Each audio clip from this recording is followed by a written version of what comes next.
Hey yo, what's up? Good morning guys, Chris TV. Welcome back to my channel again guys. Today is Thursday, May 2. So, ito guys, may dumating ito na parcel. Pagkain ito ng ating mga fry guys. Saka ng mga sa adult pala to guys, so I'm sorry. Sa adult pala to, yan. Kriya nga lang na ilagay ko dun sa Lazada ng name ko. Pero pinalitan ko na rin siya. Saka at the same time guys, mayroon tayong i-assemble na gas table cooker. Yan. 2 burner to guys kasi ang aming ginagamit dyan. Single burner na. Kasi nasira ang unang 2 burner, nasira. So, bumili ang anak ko ng mabilisan ng single burner. Ngayon papalitan natin mamaya ng double burner na to guys, na gas range. Mamaya assemble natin. Pero bago ang lahat guys, bago ang lahat niyan, kukunin muna natin yung ating mga fry. Doon sa labas meron tayo. Dito guys may mga fry ako dito, yan.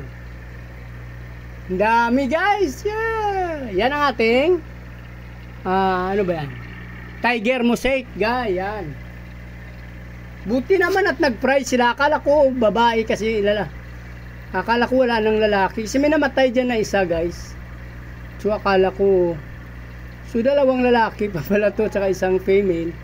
Akala ko na ubos na yung female dyan eh. Mamaya mayroon din tayo ditong kukunin. At the same time guys, mayroon tayo dito mamaya sa ating feeder. Pasensya na kayo kasi iniipit ko talaga yung pagsarado niyan. Kasi may dumudukot dito minsan kasi since nasa tabi ng kalsada lang. So nainganyo yung mga bata mag dukot dyan. Pero may nakita tayong fry dyan mamaya guys, 2 tab. So mamaya na lang unahin natin yung ating Tiger Mosaic. So ayun guys, yung ating Tiger Mosaic, ang dami guys. First baby nila to guys. So sobrang excited tayo at akala natin hindi tayo makabuo. Kasi ang ipar natin, nakadalawang tryo na tayo. Puro failed ako kasi namamatay lahat. Dito sa Tiger Mosaic, first baby nila. So nagpapasalamat tayo at nakabuo tayo. Ang atin naman bluegrass guys, walang problema kasi nakatatlo na ata. To ngayon buntis na naman sila oh. Mas maganda rin tong bluegrass natin. Yan. Kahit ganyan lang yan sila guys, pero matibay sila. Nakapanganak na to ng 2 beses. So naitabi natin doon. Ito yung Tiger Mosaic natin, nakatuwa guys, kasi akala ko hindi buntis. Nagulat na lang tayo ng anak siya. So mamaya update ko kayo guys, kukunin ko muna. So ito guys yung na-collect natin. Nakakatuwa naman kasi hindi ko napapansin na yung aking Tiger Mosaic pala buntis. So nagulat na lang akong bigla na nagkaroon ng fry guys. Nakakatuwa naman sila no. Yan oh. Hindi ko na sila masyado pakain ako ng pakain. Hindi ko naman napansin na buntis. Buti naman napansin natin yan na nag-fry na sila. Ang dami guys. So mayroon kasi doon mayroong tinatawag na hornwort. Kaya hindi rin sila nangain. Busog naman sila palagi siguro. Maganda naman tong ating lahi pala ng Tiger Mosaic at hindi siya nangain guys yan oh. Almost 30 plus to siguro guys. 5, 10, 15. Hindi bababa sa 30 plus guys no.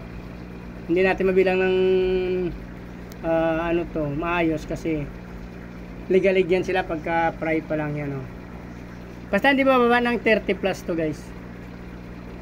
So pahanapan ko ng ano to kasi gusto ko maparami rin itong Tiger Mosaic ko guys. Kasi binili ko lang to sa kaibigan ko. Yung breeder na kaibigan ko guys. So yan. Hindi ko yata nabili to guys. Pagkakalap ko, maalala ko parang nag-swap kami doon sa aking feeder. Yan.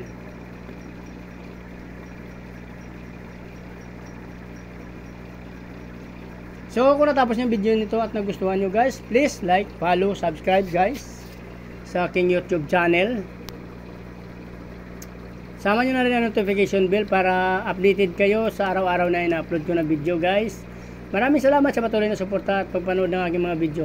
Pakipollow nyo na rin aking Facebook page, Chris Molieno guys. Maraming salamat. Nice ko, mabuhay kayo hanggang gusto nyo. Salamat. Good morning. Bye.